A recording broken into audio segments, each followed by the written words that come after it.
सार वचन भाग 2। दोहा भावार्थ।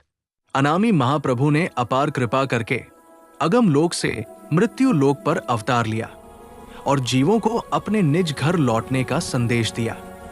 उन्होंने कहा, हे आत्मा, अपने सच्चे घर लौट चलो।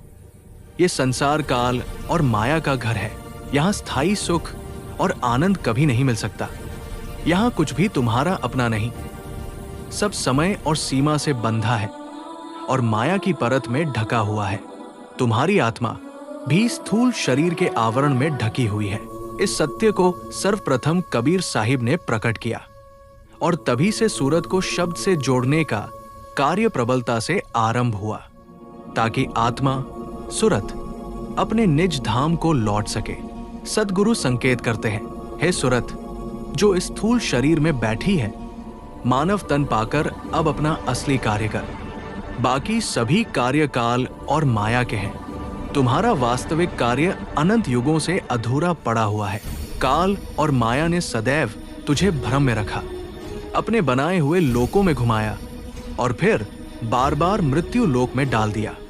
काल ने तुझे पूजा, पाठ, जप, तप, योग, प्राणायाम, मंदिर, मस्जिद, काबा, गिरिजाघर और अनगिनत नियमों में उलझा दिया, ताकि तुझे निज शब्द से दूर रखा जा सके। तू अपना असली मार्ग भूल बैठी है और कालमाया के कार्यों में फंस गई है।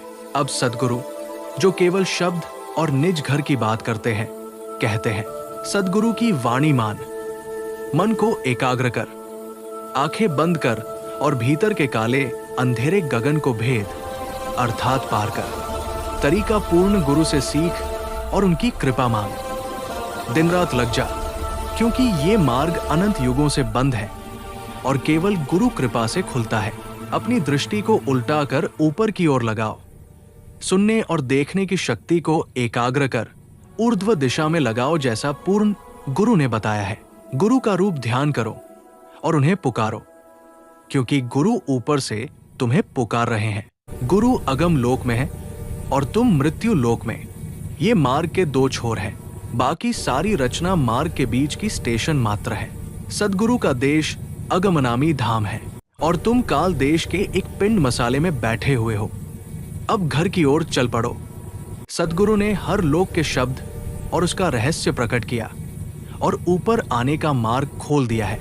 हर शब्द एक सीढ़ी है और चढ़ने की विधि भी गुरु ने बता दी है।